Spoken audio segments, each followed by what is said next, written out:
سلام عنا هبلنا فتواتنا كبراتن بيت السبب تقراي برودكاست سيرفيس على حموش حدار كل تشفن عسر شموتن عام تمرت استدالو حدشتن اوانا ونزعواتات حيزنا لكم قريبنا لنا حبراوز عن حيتكم سانا كخون عدمنا نبا زرزراتهم كان سقاقركم لوخ آبي أسمرا متاو بريزيدنت إسياس أب زرب وأرقاقيتهم عيتا جيتاتو ردا مس إيرترا كوينات أي كلو نيوز ولا المخنيات تنتير لهم أبس مراسم بريتوريا زملكت قدايون تلعيلو لهم بخالي حبرتا هيموراجيك فيفر زبهال حمام لبدا أب إثيوبياتيوم أب كل الدوب إثيوبيا فوليشمو جينكا حدقين نقرقات إمولهم نحد حموم زحكمو حكيمن نرسل مويتم تواهيلو لهم توم نت ريساز غبر مرحتا يمانتن كي ترفو خلهم مويتم يوم زرزرون ما كل خاليون كقربيوم بخالي زينا حوحة هقدفن أطوار بملوات تحاميوم سنة بابنيا برخت منقست آب عريفهم تي سنة باباوي آب سقرينيا بزبركتو إجام بيرتراوانن تقارون زذكر زلخينو مس زين عرفت نفسي يا دكتور كيروس علمايو تتحيزو زنور سمعيت نتقراي قدم ورار شعبيان بدحرين زنور هنا تتملكتوني ذكر اللهم إيرترا مس إثيوبيا بحوارا بتقراي جونوسايد كم زفتمت جونوسايدوش استبهاله على ملخاو تكالا بنا عسران حمشتن عمتاو ريبورت علاو غيرو لهم بحالي زينا تشاينا أب أفريكا نامريكا إدهيبام أمريكا نتا أب أفريكا نزمنات بتشاينا تعولي لتزان حوافر غطبات وغات إيراتو لام الزخون زلو إهيو دقوديو أبي نغدميت بممتايوم تقراي حزون كتنقاقلو زقبا معبالون بزرزر كنروينا حبيركم ناتنهم بغدامنت هيموراجيك فيفر زبال حمام لبدا أب إثيوبياتيوم لعل تنقاز الحمام مخان دما منيستر تعنا إثيوبيا يورقاقيت سلام أب كل الدو إثيوبيا فوليشمو جنكا حدقين نقر قاتمو لهم نحد حموم زحكمو حكيم النرس مويتم تبهايلهم اتوم نتريساز غبر مرحتا يمانوسن كي ترفو خلهم مويتم يوم حزون قالت ملكتات نايت حمام زاريو كيلاتات حكمنا كم زلو ونيقلت زلام إذا حدقين يمعبالي حبرت سبكت انقالو زقبايو أب كل الدو إثيوبيا كتما جنكا حمام هيموراجيك فيفر كم استغسته منيستر تعنا إثيوبيا ونآمينو يوم ات منيستر حدار سلسة خلتشن عسر شمونتن عام تمرت عوزل آخوض حبري سب زكايدو داساس كساب حزي شمون سبات بتحمام تطرطرم تنطيرم اللهم سلازغونون منيستر تعنا مس انستيتيوت تعنا حبرت سب إثيوبيا بيرو تعنا كل الدوبن بحوار منقلت حمام نمفلاتن توسخ من لبع نمعقاتن مقوصار نزخ الحجوز ملسي وهاب قبر حيلي نافت بوت عليخو أبايتا زلو جبوت قمقامن مرمرا لابراتورن إنا قبر يركاو منيستر تعنا توسخ مبرهي كساب زهب نمكل خالد حمام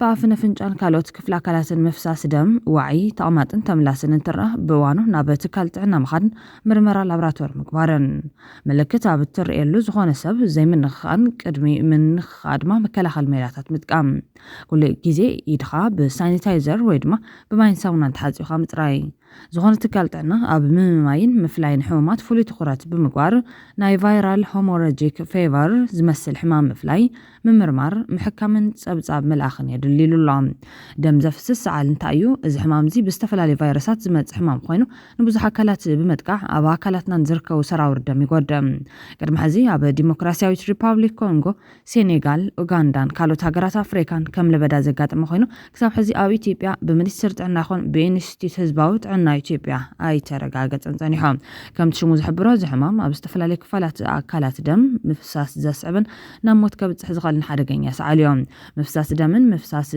أب استفلالي كفالات أكالات نتتفترو ملكت كبيد درجة نايت حمام يوم الحمام بخامي محلالف نزول دما مسز تلخافو انساتات بمرخاب انساتات نابنت أنجوا بشنتي مرق ويكالي فساس أكالات محلالف بنكسيت تانتو كابسبنا بسب بدم مرق فساسي أكالات ويكالوت كابستلخا فسب زوت بغلطتا مس زرخب እዚ حمام እቲ ዝኸበደ መንገዲ ዝላብዕሉ እዮም ምልክታት ክንረኻልና ድማ ሃንደበት ክራዩን ቀልጢፎም ክገዱን ይኽእሎም ሓደ ሰብ በቲ ቫይረስ ምስ ተለኸፈ ኣብ ውሽጢ 21 መዓልታት ምልክታት ክራዩ ጅምሮም እቶም ምልክታት ኣብ ክልተ ክምቀሉ ይኽእሎም እቶም ቀዳሞት ቅልል ዝበሉ ምልክታትን እቶም ናይ መወዳእታ ድማ ዝያዳ ከበድቲ ስጋት ዝፈጥሩ ምልክታት እዮም ቀዳሞት ምልክታት ድማ ልዑል ሙቐት ኣካላት ወይ ድማ ሰዓል ድኻምን ዝሕምም ስምዒትን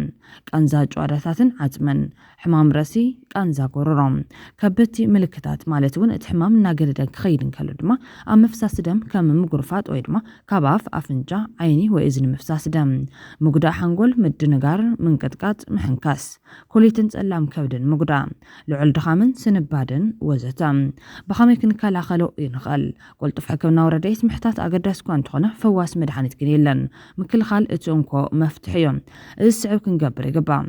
داونا بترقاقامي بسامنان توري ماين محصاب أقداسيون كاب كالوت سبات مالتون اكوبات النفس خامكل خال كاب دم مراء ويكالي فساس أكالات كاب متنكاف النفس خامكل خال الزي بفلاي نابالات سدراويت بفلاي دما نسرحتنياتات كنكنت عنا أقداسيون هيوت بزحات سرحتنياتات كنكنت عنا زغازف حماميون أنجوان كالوت انساتاتن قنا كاب قزانا كنرحق ألنا ناوزف اللت مأكب انساتات زلو بوتاتات كين خيدون متنقام كاب تانتو نرسنا مكل خال صارت أنتو متقام تانتون لبدان أو زقات ملكاويتات فتمناين خير حدقا يوم حدقا متحللا في العليوم نسرحتنياتات كنكنت عنا مكل خال كدان تطعمون مل أكلاتكم كشفن زخل كدانون تطعمون سرحتنياتات حكمنا قوانتي ماسكن كالوتنا يولك مكل خال مسارحتاتن كقوري قبام ولكن أبكى بتكونتات بحكمنا محواين زي كالنتخونا كم أدلاين نتو حكمنا وحجز مركب أقداس يوم بغلطفنا حكمنا وتكال بمخاد بعلنا ويحاد أول سدراويت كابزوم أول على الستقسو كبت ملكتات انتدار يوم بغلطف أبك أروانا بزركب هوسبيتال كيدنا كنحب رايقبام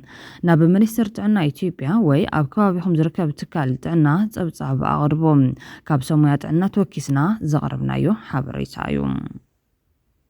بخالي وغان إيرترا سنة ببنيا برخت منقصاب عريفون نلعل 7 عامت بهلاون هقراون درفتات تقرينيا عبي جامزنا ورسوموي سنة ببنيا برخت منقصاب أب مبال 8 عامت عريفون اتي سنة بباوي هاب تقرينيا بزبركة قجام بإيرتراينن تقارون ذكر زلغينو مسزين عرفت نبسير دكتور كيروس ألمايتو تحيزو زنور سمعيت نتقراي قدم ورار شعبيان بدحرين زنور خونتات عمل كيتوني ذكر الله اتي ببرزيدنت إيرتراي سياسة فورقي راسي هقراو بحلي رحبات وزبها المعارك ستوها وبرخت كم مدة 5 تتحيزون لعل 300 درفتات زفري حدا كاب عبيتن تذكرسن إيرترا سنة بمينياتات يوم أبش حنجات 275 نامي داغال سنة سنة إيرترا استسلفة برغت منقستاب أقدموا أبا أسمران أديس أبان أبك ألس زدهاو كساب حزي لازو أمن مقارته من زي حساسم عمبا مسكرم ملي برخ عدي بتحت جزانا حداس إيرترا كالوتن أمايت ممس مدرخو زسانيو هاقراوين محبراون زت حستطاتهم درفتات زفري قدامي زيامن سنة بمينيا بمخانو إيرتراوين بخبر الذكروا موياوي نيروم سمي برخات بعل حدارنا أبو تشعات تولداتون كوينو ودو كبروسن أبوي جيزو بقبوي تدعيم اللهم نبارن تاريخون سرحة تبركيتو ليو سلازي بحزن زي كونس بخبرينا كنفان وكبل نبي بيسيقالتهم سنة باباوي برخات بتقاروني ذكاري زلهم دراسن غازدين تساقي حدش نت سنة باباوي عمل كتاب زغرو استفلالي معرفات تذكرو كم 700 ولهم غازدين تساقي استفلالي حمان تبغون زخرتات اتي سنة باباوي عميت لهم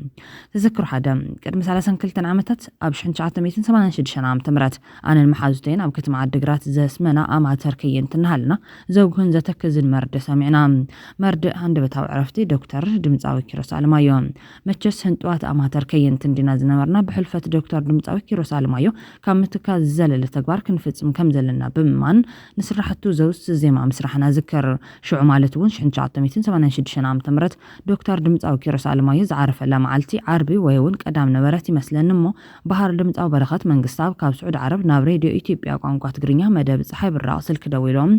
بعرفتي دكتور دمت أو كيروس ما يستسمعوا عميق حزن بمقلاص نسدران حزب تقرين أصنعني تذكروا كلتهم فاسيكاش حنشعات 287 عام تمرت مس بحر دمت أو برخات منقصاب أو عد قرات سوحوا لاله أو حنت مدرخ بحد سرحنا أنا المحازتين أبتي بتلفزيون إثيوبيا مدى وقانقا تقرينيا سدالو فولي ناي فاسيكا بروغرام بهلاو درفنتن عرب بحر دمت أو برخات منقصاب دما مسن دمت أوين برهان حيلة يحدق أسكودم أتخلت هايل مكايل صوفيا أتبها تشمو الدمارام تسفات إن قورة مسكالن كالوتن بمخان ببهلاوي تقراي تسنيو سيس شوش عبلنا شو تابعلتي بيدال تعم تكرارو الناقرفة تمنية نيرة تمنية عباي عدقرات بعيني كوريا تمنية نيرة تمنية عباي عقامة بعيني كوريا تمنية نيرة تمنية عباي تقراي بعيني كوريا بمال ما بقول ولدو زغنة تقراي أو ديسوا نيدوا يقبعوا بحقي إلوالام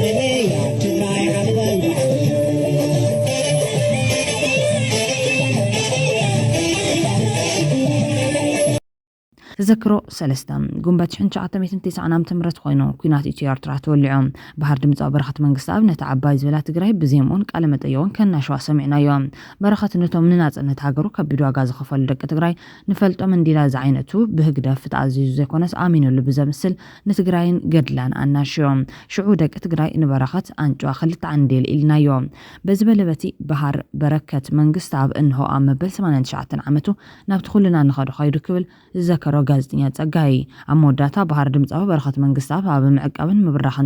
تقرينيا دم كخبيم تنتو قانقانا تقرينيا زلو عمق تسقات بابا وتبعو سيخو زورغا انقو طبيب أحد حزبتات تقرين إيرترانيوم بسرحو بحرن دكتور نايزبلو كبري متصوعتات زرخبة دمت برخة منقص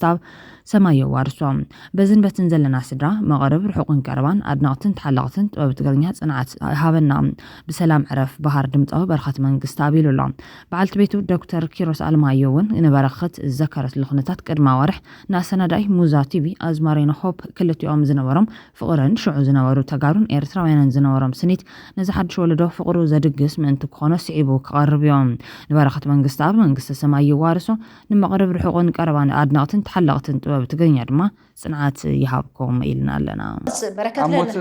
نايكيروسك مجمرة قالمت يقوني هو قد سمعني تزاقاجي نيرون ديما إيرترا تيفي مبال 14 عامتو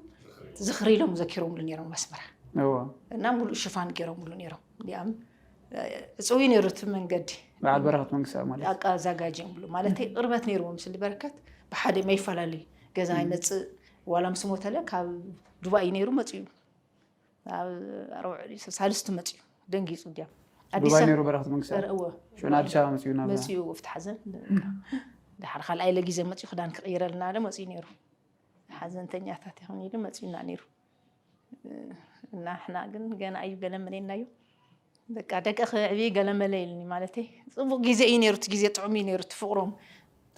طعماتهم ناكي رسول كله يطعم نيرو بخالي زينا إيرترا مس إثيوبيا بحبارة وتقراي جونوسايد كم زفزعمت جونوسايد واتش زتبها لعلم لخاو تكالا بنا 25 عام ريبورت على وغيرو لام علم لخاو بيت فرد قوانياتا تابع العلم زنات علي تقراي مصراي كجمرو ونتقويعهم بيت فردي فتحن هزب تقراي كمزت القاقاتم حسنتان عززلو يمصلو از دما بحيلتات إيرتران إثيوبيان استفزم قفع بمدقاسيوم بقمقام 600 شح سبات زموتو قلو قجت اب قربا تاريخ افريكا كاب زقاطمو زخفو سباوي قلولوات حدا تبايلو بسفح يقلصهم ابز غرباوان زوصصبصاب جونوسايدوች ድሕርቲ ኣብ 2022 ኣብ መንጎ ኢትዮጵያን ህዝባዊ ግንባር ሓርነት ትግራይን ዝተገበረ ስምምዕ ሰላም ኣብ ትግራይ ስርዓታዊ ዓመፅ ጨፍጫፍ ከምኡን ኣብ ልዕሊ ሲቪላት ዝፍጸም ስርዓታዊ ማእሰርቲ ዘጉልህ ቀጻሊ ተራ ኤርትራ ኣብ ምጽናት ዓሌት ዘጉልህዮም ወታደራት ኤርትራ ብቁልጡፍ ክስሕቡ ኣለዎም ኩሎም ተሓተቱ ወገናት ድማ ኣህጉራዊ ፍትሒ ክገጥሞም ኣለዎ ክብል ወሃብ ቃል ጆኖሳይድዎች ገሊጹሎም ብተወሳኺ ተጸብጻቢ ሓይልታት ፌደራል ኢትዮጵያ ካብ ፍርዲ ወጻኢ ንዝፍጸም ቅትለት ጉዱድ ምምዝባል ከምኡን ንሰብኣዊ ሓገዝ ምዕንቃፍ ሓላፍነት ከም ዝሽከሙ ብምሕባርን ወታደራዊ ተግባራት ክልቴን ሃገራት ኣብ ገበናት ኣንጻር ሰብኣውነት ኣበርክቶ ከም ዝነበረ ዘርእዮም ኬላታት ሕጊ ICJ ብዛዕባ ምጽናት ዓሌትን ተዛመድቲ ጥሕስታትን ሓላፍነት መንግስቲ ኣብ ምፍራድ ፍሉይ ተራ ከም ዘሎ ይዛረቦም ብመሰረት ኣህጉራዊ ሕጊ እቲ ቤት ፍርዲ ተግባራት ምጽናት ጉዱድ ምምዝባልን ነስቢላዊ ህዝቢ ብስርዓት ኢላማ ምግባርን ሓዊሱ ምጥሓስ ውዕል ምጽናት ዓሌት ዝምልከት ጉዳያት ክሰምዕ ይኽእል ዓቐንን ስርዓታዊ ባህርን ግፍዕታት ኣብ ትግራይ ዓለም ለኻዊ ቤት ፍርዲ ገበኛታት ምጽራይ ከም ዘድሊ ንጹር ዝብል ተንታና ዓለም ለኽ ሕጊ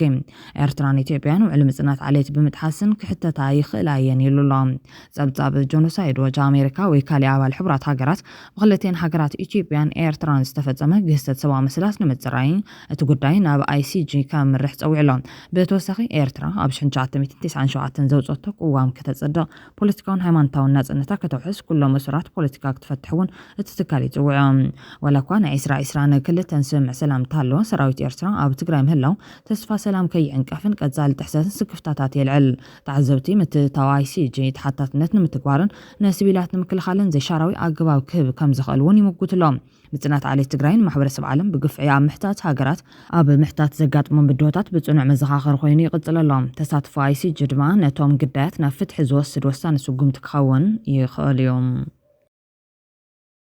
ናብ ካልእ ዜና እንተንሰገር ሕወሓት ንግደፍን ለምውን ኣጽዋር ብምልውዋጥ ተሓሚዮም ካብ ሕሜታ ዘለለ ግን ጭቡጥ መረዳእታ የለን ኣጽዋር ሕወሓት ናብ ኤርትራ ኣትዩ ዝብል ሕሜታ ግን ተጀሚሩ ኣሎ ብርግጽ ኣብ ማሕበራዊ መራኸቢታት ዘለዉ ተጠቀምቲ ዝጸንሑ ድዮም ሓደሽቲ ዘይተፈለጡ ከበድቲ ኣጽዋራት ከወዛውዙ ጀሚሮም እዮም እዚ ንትግራይ ፈጺሙ ዘይጠቅም ተግባር ንህዝቢ ኮነን ሰራዊት ዘይግቡእ ምስሊ ዝድውን ስለ ዝኾነ ጠጠው ክብል ዝግብኦ እዮም ዝኾነ ኮይኑ ግን ሕወሓት ኣብ ትሕቲ መሬት ቀቢርዎ ዝጸንሐ ፒኤም ዝዓይነቱ መዳፍዕ ኣውፂኡ ናብ ኤርትራ የግዕዞ ምህላው ኣምባሳደር ሙዑዝ ገብረ ምስ ሬድዮ መንሃርያ ኣብ ዘካይዶ ናይ ቴሌፎን ቃል ምሕትት ገሊጾም ሕወሓት ትሕቲ መሬት ዝቐበሮን ዝሓብኦን ኣጽዋር ከም ዘለዎ ኣጸቢቑና ንፈልጥ ኢና ዝበለ ኣምባሳደር ሙዑዝ ገብረሂወት ካብዚ ሰሙን ጀሚሩ ነቲ ትሕቲ መሬት ጸንሐ ኣጽዋር ውፅኢ ብወገን ሸራሮን ባድመን ናብ ኤርትራ የግዕዞ ምህላው ኣብ ቃል ምሕተቱ እዩ ዝገልጽ ሕወሓት ኣብ ደደቢት ተወሊዶም ግን ድማ ኣብ ዓፋር ክቕበር እዩ ዝበለት ኣምባሳደር ብመሰረት ውዕል ፕሪቶርያን መስርሕ ዲዲኣር ኣኽቢሩ ዕጥቁ ከውርድ ዝግባእ ሕወሓት ዝሓብኦ ኣጽዋር ናብ ኤርትራ የግዕዞ ምህላው ብምግላጽ ኣሜሪካ ሕብረት ኣውሮፓን ኣፍሪካን እውን በቲ ሕወሓት ንውዕል ፕሪቶርያ ጥሒሱ ዝገብሩ ዘሎ ወታደራዊ ምንቅስቓስ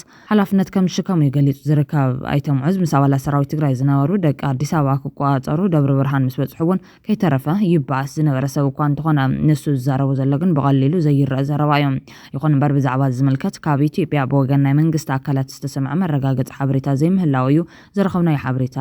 ዘረጋግጽ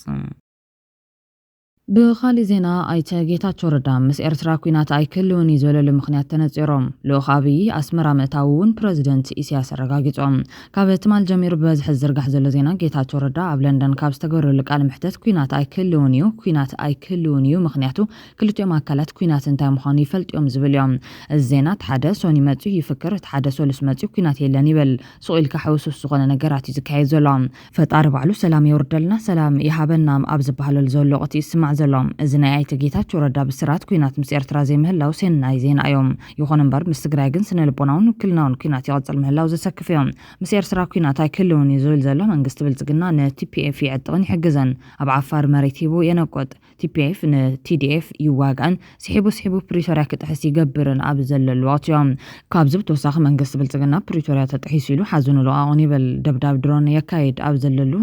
ምስ ኤርትራ ኩናት ኣይክህልውን እዩ ዝብል ዘሎ ብዕሊ መንግስቲ ኢትዮጵያ ቲፒኤፍ ዝምልከት ሓንቲ ቃል ብሕመ ይበለን ኣበይ ከም ዘለዎ እውን ኣይዛረበን ትርጉም እንታይ ምዃኑ ስለ ዝፈልጥ ብተግባር ግን እሱ ዝደልያ መጀመሪት ኩናት ንሕድሕዶም ዝጋጨው ዘሎ ተጋሩ የፅሓት ራእይ ዘሎም ብክልቲኡ ገጽ ዘለዉ መራሕቲ ድማ ናብ መጻወዲኡ ሰተት ኢሎም ይኣትውሉ ኣለዎም መዓት ናብ ትግራይ ሒዞም ይመጾም ሕዚ ተመቓቒሎም ዘለዉ እንደ ሕወሓት ንኣብዪ ብኩሉ መዳይ ገጢሞም ክበልጽሉ ዝኽእሉ ሓንቲ ነገር ከም ዘይብሎም ዝገምገመ እዩ ዝመስል ብሽርሕን ብጉርሕን ብስልትን ስትራቴጅን ብሚድያን ፕሮፓጋንዳን ብመሳርሕን ዕጥቅን ብቴክኖሎጅን ዲፕሎማስን ሓዲግዎም ከይድዮም ንሶም ጎተት ክብሉ መዓት መከራን ኣብ ልዕሊ ህዝቢ ከውርድዮም ሒዞምዎ ህዝቢ ገደል ከኣትዮም ኣብዪ ዝተረፈቶ እቲ ናይ ወታደራዊ ሎጂስቲክስ ድሕንነት መካናይዝድን ናይ ድሮንን ካልእ ቴክኖሎጅን ምስ ቲፒኤፍ ምትእስሳርን ምዕጣቕን እያ ንሳ እውን ክሳብ ሕዚ እንድሕር ዘይገበራ ቲፒኤፍ ብድሮን ተሓጊዙ ብመካናይዝድ ተጠናኺሩ ሰተት ኢሉ መቐለ ከኣቱ ሕልሙ እዮም ብድሕሪኡ ኣብዪ ዝተሰናድአ ናይ ጌታቸው ጊዜያዊ ምሕዳር ተመሊሱሎም ደቅኻ ገዛኻ መፂኦም ኣለዉ ኢሉ ፕሮፓጋንዳ ኣጽዒቑ ተመሊሱ ንዕኡ ብዝድግፉ ተጋሩ ገይሩ ትግራይ ክገዝን ንትግራይ ኣብ ዘየቋረጽ ናይ ስልጣን ወጥሪ ሸሚሙ ክሕቕቓ ዝሓቀነ ይመስል ኣብ ሙሉእ ነጋ ዝሰርሖ ስሕተት እንታይ ምዃኑ ብዝግባእ ተረዲዮም ስሕተቱ ንምእራም ከይደቀሰ ሰሪሑ እዩ ከም ሙሉእ ነጋ ብሪፓብሊካን ጋርድ ዓጂቡ ንህዝቢ ትግራይ ዘይፈልጥ ዝኾነ ፖለቲካዊ መራሒ ኣይኮነን ከምፅእ ክገብረን ትግራዋይ ሰራዊት ዘለዎ ንልቢ ትግራዋይ ቀረባ ዝኾነ ሰብን ውድብን ኣምፅኡ ኮፍ ከብለላ እቲ ሰራዊት ነቲ ቀዳማይ መንግስቲ ዝደፍኦ ገዛ ውድብ ድማ ኣይፋሉን ኢሉ ክጋጨው እዩ ዝሰርሕ ዘሎ ኣብዪ መሃር ስሕተቱ የርም ዝብል ኣይገልጾን ብክልቲኡ ገጽ ዘለዉ ግን ትምህርቲ እኳ ክወስዱ ኣይኽእሉን ዝብል ትዕዝብቲ ኢሎም እውን ቀፂሉሎም በብዙሕ መንገዲ ኩነታት ጽቡቕ ከም ዘይከዱ ዝተረድአ ህዝቢ መራሕቲ ሃይማኖት ዓበይቲ ዓድን ኣዴታትን ግን ሕዚ እውን ኣደዳ ኣብዪ ቅድሞ ምዃኖም እዞም መራሕቲ ልመና ህዝቦም ክሰምዑ እናፀውዑ እዮም በእውነቱ ብሓዘን መጽኤኩም ንምንታይ ብሓዘን መጽኤኩም ትግራይ ኣበየላ ኣደ ትግራይ ከመየላ ኣቦ ትግራይ ከመየሎ መንእሰይ ትግራይ ከመየሎ በብርሃን ዲ ዝመላለስ ዘሎ ብናይ ክርስቶስ ህይወት ዲ ዘሎ ኣይኮነን እንትኸፍእ ንታሪኹ ክፉእ ንምንጋሩ ከቢድ ንኽትገልጾ ከቢድ ንእሽተይን ዓብይን ክዋግኡ ኣደ ብክልተ ደቃ ክትልቅስ ሓደ ጸላኢ ሓደ ጸላእቲ ኮይኖም ክልተ ደቃ ክትርኢ ናበይ ክቡራንን ክቡራትን ብዙሕ ግዜ ደኺምናን ተናገርናን ኢና ብዙሕ ግዜውን ለሚና ኢና ብዙሕ ግዜውን ተማሕፂና ኢና ግን ዝሰምዕ እዝን እንተዘየሉ እንታይ ይግበር ዝሰምዓካ ደቅ ውላድ ተዘይኮይኑ አቦ ናይ አቦ እንተተናጊሩ ምእመናን መራሕቲ መንግስቲ ኣብ ሓላፍነት ዘለው ናይ አቦታት ድምጽ እንተዘይሰሚዖም አቦታት ድምጾም ተዘይስሚዖም ከመይዳ ይሞት ናይ ብርሃን አምላክ ክነምልኾ نتجارو مليو كدغ زحقن ابي مس ኤርትራ تعرقون يلو ان يو ان وانا صحفي انطونيو غوتريز بزغرو مسرت يو ان تمالل اخنا بኤርትራ ليخلام لو خابيا اسمرا متاون بريزيدنت ኢሳያስ አረጋግጥሎም ምስ ሶማሊያ አበርበራ ወደ በፈጥሮ ዝነበረ ህውከቱን ናብ ኤርዶጋን ትሩክል ይኹዩ አዝሂልዎም እዚ ድማ ምስ ኤርትራ ወሃብ ቃል ጌታቸው ረዳ ክልቴና ወግ አያቷን ይሉት ማለት ዝገለጾ ምስ ዝታ ሰራዮም ፕሬዝዳንት ኢሳያስ አፈወርቂን ሓድሽ ፎሌሎ ኹድሑራት ሃገራት ኣብ ቀርና አፍሪካ ሚስተር ጓንግ ኮንግ ኣብ ሰዓታት ድሕሪ ቀትሪ دراش دندن تقبلوا الزراريبو بزعبة تجتو العلوم يوم كلت يوم وجنات بزعبة حفشوا معبالتات الزواد حرمز التاي بريزيدنت سياس ودحورات هجرات زاجيد أبزوانا استفتقروا جرجتات عم مفتاح كابسة أو ترام زبوخورة كم زعبي نفولي لوخ منستر غوانغ كونغ سندات مرتعتات بمزرزار أردي بالمنستر زينا زرق حبريتام تتنقي بغندون ودحورات هجرات زقدف كم زي كونن بسنكز أن حزي تودع أهجراو سرعة زعبة مخانو زبرها بريزيدنت إسياس محدث زي أهجراو قطرن متتاو حدش أجباب فتات حق رجتاتن وأنا مخان طايسهم الزخون زلوا جبزن سعود عربن زمرحوا قالوا 4 هجرات السودان جيبوتي يمن جوردان زت حوسو تدراونا بحر الأمر أما يتقيح بحري كايد بزل الوقت تقيح معبل شامون زبل سيامستوها بس رحيتو تدراو الأمر كيح بحري بعلت كل التور حسال استقل تشون 10 ممكن عام تمرتي جميل زلام علامة نايت الأمر وتدراو بلان بحوار محنزازن ناي بحر السقات بحوار نمكات زبل علامة استحنقت أمخان تقريت علام نستجمير زلون حوار تدراو لمد نيتيبي حويسكا كالوت نايت خبا وهاجرات بعين ترطاري كتاتلو مهلا ونون تحبيرو لام إثيوبيا أما يتقيح بحر بوغن عسب ونانيس بحر نمخان حيال شوهات كم زلوان نزل مرة غاز رما بدبلوماسيون تدراون عاغم كتك مخانا أبستفلا لمدرخات ناقلت أتمتعز في اللجام استمالي بقبز سعود عرب تجمير زل حدش كستت بحيال تنقاغ تكاتلو مهلا ادما تفليتو لام بدحرزي شمقلنا لمن تجمير فوليلوخ أنطونيو غوتريز ناب إيرترا مبصح كايدو مس بريزيدنت سياس دما تزراريبهم فوليلوخ غوتريز متغبار وعل بريتوريا زمكاتيو مس بريزيدنت إسياس زتي زلان زمالت حوحاتن هقدفن ألوم زبهال صمدون بريتوريا كبهال تقطو أبلو كبهال مالتيوم هقدف مس أبيين زي مقجاو نحوحات كتألمن حوحات بيناتن تسئلة كتوقع خقد فادو يخون ويس مس حوحات تجميرو زبهال ركب آيق وارس انكولي خون ريتخم كتعمتو تخوليخم ቻይና ኣብ ኣፍሪካን ኣሜሪካ ይድሕባም ኣሜሪካ ነታ ኣብ ኣፍሪካን ዘመናት ብቻይና ተዓብሊሉ ዝጸንሐ ወፍሪ ቁጠባት ፂራቶላም እዚ ኸውን ዘሎ ይወደ ጎዲኡ ኣብይን ቅድሚት ብምምጻዮም ትግራይ ሕዚ እውን ክትጥንቀቐሉ ዝግባእ ምዕባለ እዩ ኣሜሪካን ቻይና ቀዲማ ኣብ ኣፍሪካ ዝዓበየት ኣውፋሪት ሃገር ምዃና ድሒሮም ዘውፅአ ዓመታዊ ኣሃዛ ተመልኪቶም ኣብ 2023 ኣሜሪካ ኣብ ኣፍሪካ 7.8 ቢልዮን ዶላር ወፍሪ ገይራ እያ ቻይና ድማ 4 ቢልዮን ዶላር ወፍሪ ምግባራ ካብ ቻይና ኣፍሪካ ሪሰርች ኢንስቲትዩት ኣብ ዩኒቨርሲቲ ጆንስ ሆፕኪንስ ዝተረኸበ ዳታ ይመልከት ኣሜሪካ ድሕሪ 2012 ነጓዘራ ፈረንጂ መሪሕነት ክትሕዝ ዝንፈለ መዋንዮም ኣብ ዝዋን እዚ ወፍሪ ቻይና ነታ ባይታ ዘሎ ህዝቢ ኣይጠቅምኒ ዝብል ቅሬታታት ኣብ ዝረኣየሉ ዘሎ እዋን ፕሬዚደንት ትራምፕ ዝወሰዱ ንግዳዊ ቀረፅ ኣሜሪካ ነታ ኣብ ትሕቲ ሳራ ኣፍሪካ ንምንቅስቓስ ዝህቦ ዝነበረ ምትብባዕ ከም ዘጉድሎ ይምግቶም እዚ ሕዚ ዘሎ ምሕዳር ኣብ ልዕሊ ብዙሓት ሃገራት ኣፍሪካ ዘይምኹን ቀረፅ እንተዘይገብር ነይሩ ኣሜሪካ ብፕሮጀክታት ቻይና ዘይዓግባ ኣፍሪካውያን ንምምዝማዝ ኣብ ዝሓሸ ኩነታት ምሃለወት ነይራ ድማ ይብሉ ኣብ ዝዋን ኣሜሪካን ቻይናን ኣብ ኣፍሪካ ካብ ካልኦት ሃገራት ውድድር ክገጥምን ከም ዝኽእል ክኢላ ስነ ቁጠባ ስፎ ሃማምቦ ይዛረብ ኣሜሪካ ንቻይና ኣብ ኣፍሪካ ስዒራ ዘላ ኣብ ኢትዮጵያ ዝነበራ ጽልዋ ብኹናት ብምዕናው እዩ ቻይና ናብ ዝበዝሐ ክፋል ኣፍሪካ ብኢትዮጵያ ብዘመነ መለስ ዜናዊ ኣትያ ይኹን እምበር ኣሜሪካ ድሕሪ ሕልፈት ህይወት መለስ ዜናዊ ንህወደግ ንዝጠጠው ከብል ሪፎርም ክገብር ቅድሚ 2018 ኣቋዘራ ፈረንጂ ኣጠንቂቓ ምንባራ ምስ ኣበያ ግና ህወደግ ክወድቕ ጌራያ ልዕልና ረኺባ ዘላ ስለዚ ድማ ኩናትን ቁጠባዊ ቅልውላው ኣብ ኢትዮጵያ ብምፍጣርን እዮም ኣሜሪካ ኣብ ስልጣን ካብ ዝጭበጥ ካብ 2018 ጀሚሩ ኣሜሪካ ንኢትዮጵያ ዝገበረት ተጠቕላላ ሓገዝ ብዝገርም መንገዲ ካብ ግዜ ናብ ግዜ እናወስኸ ኣብ ዝዋን እዚ ኣብ ጠርዚ በፂሓ ዘላ ጠቕላላ ካብ 2018 ክሳብ 2024 ኣቆፃፅራ ፈረንጂ ካብ ኣሜሪካ ንምምሕዳር ብዝተዋሃበ ሓገዝ ካብ $8 ቢልዮን ናብ ኣስታት $2 ቢልዮን ተወንጭፉ ንኣብነት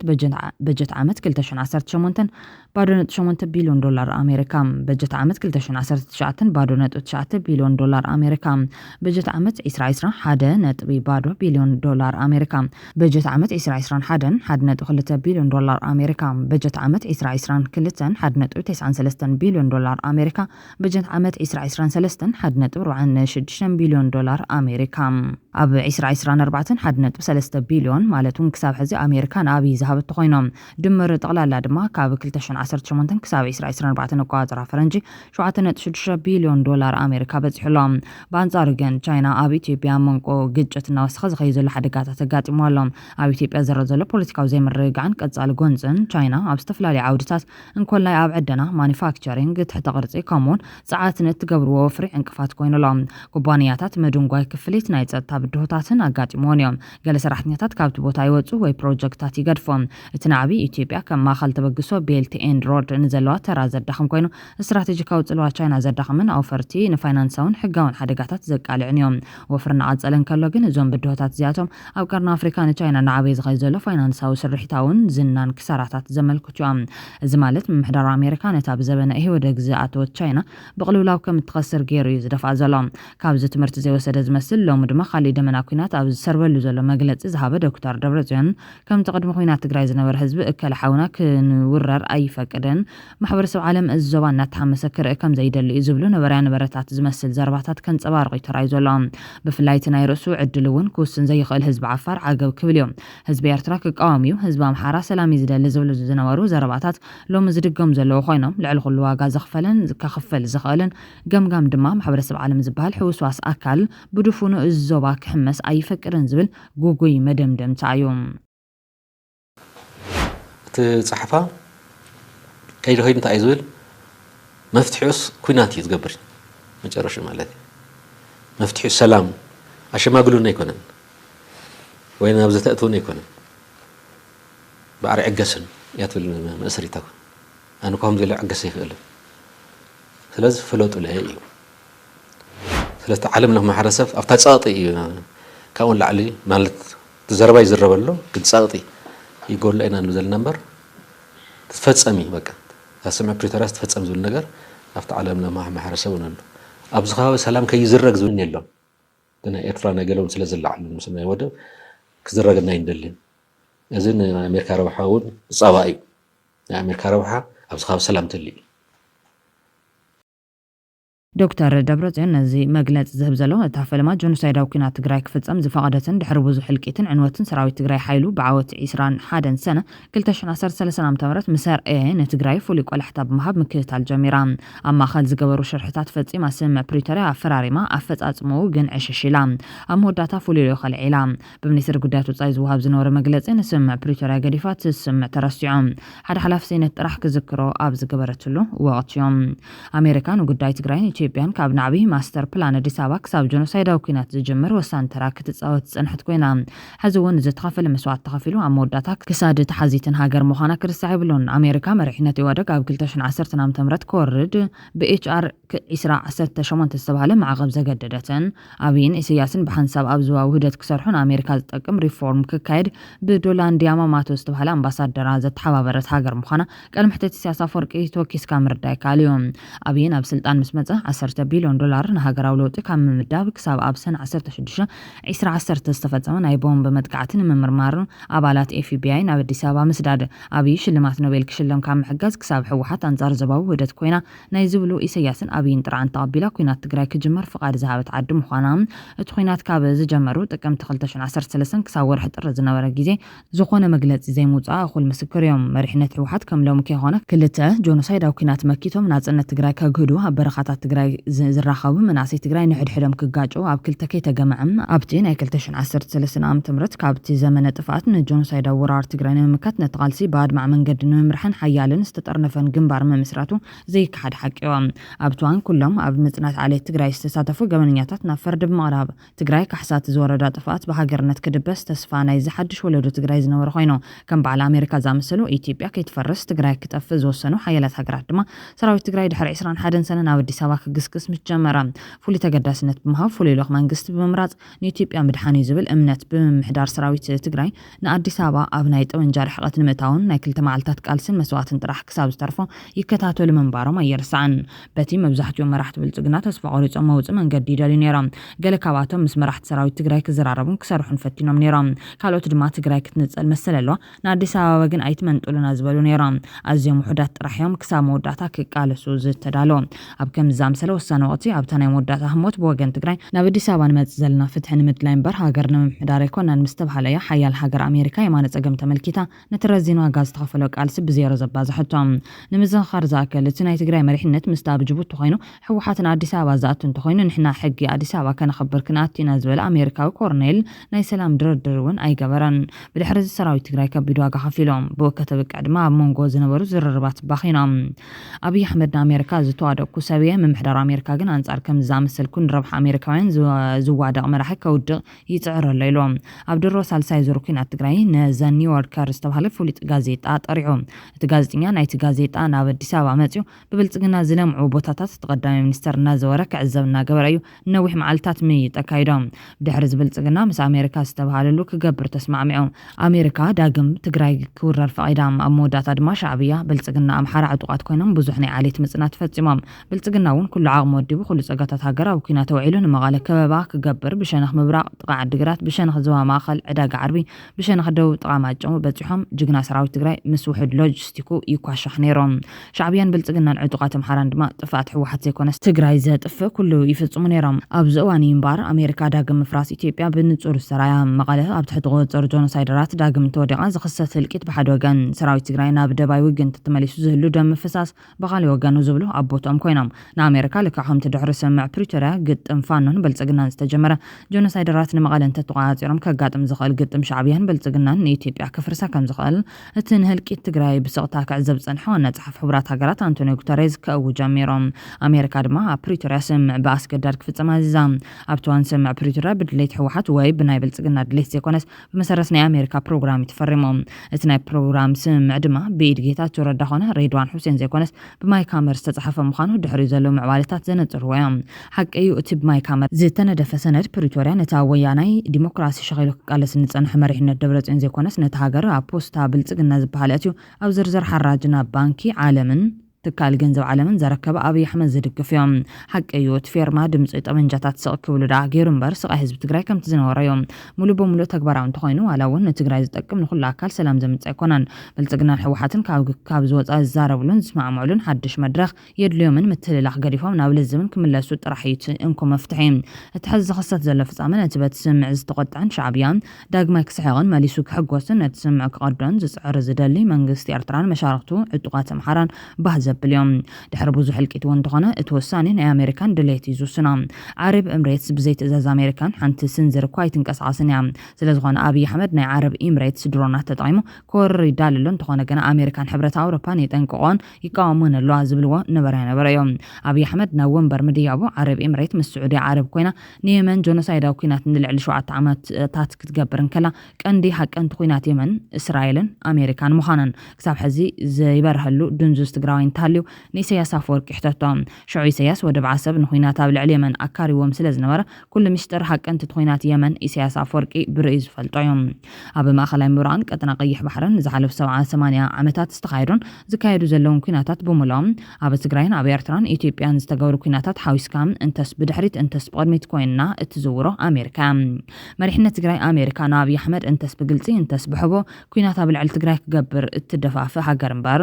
እተጠንቅቕ ሃገር ከም ዘይኮነ ተገንዘቡ ዘዋጽ እንተሐሰበ እምበር ከም ዝበሉ ነብርያታት ተኣማሚኑን ራብዓይ 50 ግዜ ትግራይ አብይ አሕመድን ጎቶቱ ከይትኸውን ለይትን ቀትርን ክሰርሕ ኣብ ዝግባኦ ግዜ ምህላው ክስመረሎም እዚ ማዕዳዚ ንኤርትራውን ዝምልከትዮም ትራምፕ ናይ ጽምዶ ደብዳቤ ጽሒፍልና ይዝብሃል ዘረባ ማይ ይቋጽርን ኤርትራ ካብ አሜሪካ ናይ ጽምዶ ደብዳቤ ተጻሒፉለይ ብዝብል ከይትተዓሻሸወ ንምዕድ ዝብል ተዓዘብቲ